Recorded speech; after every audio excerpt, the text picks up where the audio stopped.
$55,000 US, and possibilities of a Bitcoin ETF approval this month now heating up. Bitcoin seeing a new all-time high even before the end of this month becomes a distinct possibility. And with new confirmation, George Soros has been invested in Bitcoin. The big boys want a piece of the pumpage. And this massive report is the ultimate bullish hopium for the Moon Boys.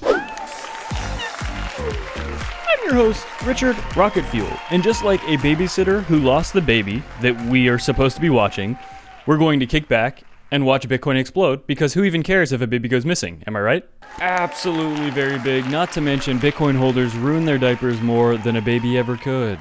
And wow, my goodness, do we have a lot to be jumping into today. As we've been talking about for the past 4 videos, Bitcoin is in the middle of a breakout, and now it has reached its breakout target.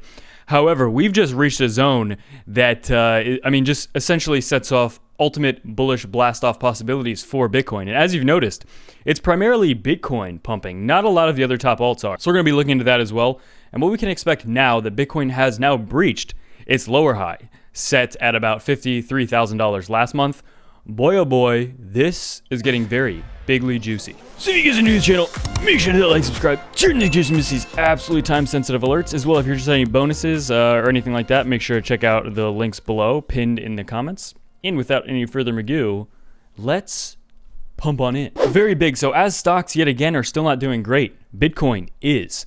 Okay, and is that partially because big daddies like George Soros are invested in Bitcoin? The big players want a piece of the pumpage, absolutely. So if we start off here, a large pump coming to Bitcoin, and that is not even talking about the pumpage we've already seen. We're talking about even more pumpage, but the stochastic RSI is in the midst of repeating a move from 2013, which preceded Bitcoin's run to the past all-time highs of about 1,300, and it began that year at $13. So $13 to $1,300. It's only happened 2 other times in history, and you guessed it, September 2013, May 12th, large pumps followed, and you can see here on the stochastic, here we are, guys. September was obviously not a great month, but October is already kicking up, and the chance for Bitcoin to get really pushed significantly below 40K, I think has come and gone. Okay, at the end of the day, we still have to keep an eye on all of the macroeconomic factors and everything else going on globally.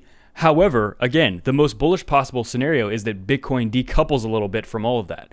And again, it's still way too early to say that that's happening. I'm not saying that that is happening, but it is a possibility, and it is the most moon boyish possibility possible. And with that being said, if stocks continue to crash, if the dollar begins to rise, if the macroeconomic outlook just gets worse, and let's say China continues defaulting and there's more than just one Evergrande, which there definitely is, there's a lot of them. Really, the whole story was not that Evergrande was a big thing. It's the possibility that 80% of property developers in China are about to follow the way Evergrande has started to collapse. So even if all of those things do happen, which again, still very likely, that's still a very real possibility. Even if all of those things do happen, will it 100% harm crypto? Or in fact, could Bitcoin do what it was meant to do and decouple? Again, eventually I do think that is the case, but is this a little too early? We have yet to find out, but I'm extremely optimistic, and I always have been for crypto. I am extremely pessimistic for everything pretty much except crypto. And with that being said, George Soros' family office owns Bitcoin, confirmed CEO Fitzpatrick here. So billionaire investor George Soros' family office, Soros Fund Management, has invested in Bitcoin, according to the Soros Fund CEO, Dawn Fitzpatrick. She told in an interview on Bloomberg, "From our perspective, again, we own some coins, not a lot, and the coins themselves are less interesting than the use cases of DeFi." So George Soros is even more interested in DeFi, and that leads into Ethereum and a lot of these other coins here, which we'll be talking about in a second. But with that being said, we have this massive report here from BofA Global Research. Basically, the takeaway here is that crypto is too big to ignore at this point, and the adoption is very likely to absolutely explode. Okay, roughly $2 trillion in the entire crypto sector, and this is quite a long, lengthy report, but to summarize this, things look extremely bullish for Bitcoin, and we could be right on the very cusp of seeing that adoption curve start going very parabolic. And it makes sense. This seems like the environment we would expect. I've been watching crypto for about the last 5 years, and this is far and away the most bullish that I've ever seen it, and it's not even close. Right now, this very second is the time where we're starting to transition to mainstream. I would say we are crypto slowly is mainstream now. A year ago, I would say no, crypto is definitely not mainstream. But now we're definitely in the area where we're right in the middle of it becoming extremely mainstream. And what does that mean? It means, again, adoption can start curving up way more than anyone expects. Okay, with that being said, before we jump into Bitcoin and some other charts here, I did want to just look at Ethereum, as it looks to be on the verge of a breakout as well, breaking 3670, the previous high set back in the middle of September. Ethereum is also, well, it is next up in terms of pumpage after Bitcoin. And then, of course, we'll see the other coins right below Ethereum, like ADA, continue to pump as well. But before we get into Bitcoin, I want to take a look at this. So this is absolutely so important, perhaps maybe the most important part of the video here. The real flippening that everyone should be focusing on, according to Joshua Lim here. And summarized here, what this is the CME futures basis skyrocketing. CME is a cash-settled futures contract and the only one accessible by U.S. investors. Deribit is an offshore and Bitcoin native, so the futures basis almost always trades higher than CME, and that just flips. Basically, what this means is that we could be seeing a front-running of a futures ETF approval incoming. That is basically, to summarize this, we're seeing a lot of interest and a lot of shifting within these metrics that very likely point to an ETF being approved, again, this month. Okay, this is a brand new month. We still have like 80%, 85% of this month left. But an ETF being launched, even if it is just a futures ETF, not a physically backed ETF, even if that's the case, you best believe that it's very likely Bitcoin will absolutely skyrocket prior to and most likely even afterwards. But with that being said, the SPX is not really looking great. But it got rejected yesterday off the 100-day moving average.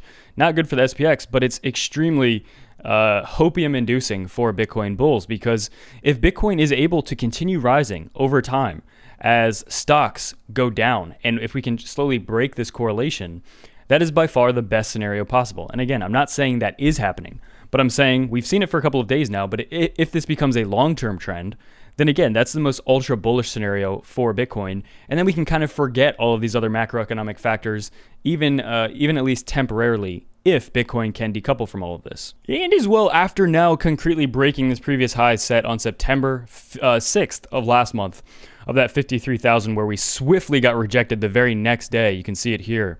Bitcoin is in a much better place now. This is like the last zone of resistance between 56,000 to 59,000, okay? A $3,000 resistance zone, after which there's no resistance, okay? We've had little moves slightly above 60,000, but really breaking this last zone here, Bitcoin can easily shoot up $10,000, $15,000, $20,000 in a very short amount of time, even higher, if there's fundamentally very bullish news to back it up, which there is. Not to mention an ETF approval would be moon juice times 100. So if we take a look at this, yeah, I mean, we found resistance right about here where we did also back at the beginning of September. And as soon as we broke it, you can see we teeter-tottered here for like 12 to 18 hours right here. As soon as we broke it, massive shot up to the upside. So Bitcoin is still in an amazing place. As I've been saying for the last few days, that if we do need to come back and just kind of flip and guarantee 48,000 is ultimate support, that's fine as well. Bitcoin has been breaking up for a little bit here, but again, the bullish news for Bitcoin is very much real. And after defending the 21-week moving average for like the past 4 to 5 weeks, Bitcoin absolutely is in a position now to continue breaking out higher here and go and set new all-time highs very, very shortly. Well, if you guys are new channel, make sure to like, subscribe, turn on these absolutely time-sensitive alerts. If you guys are interested in any bonuses, anything like that, or if you want to join our ADA pool to earn rewards, make sure to check that out as well. And without any further ado, that's it for me.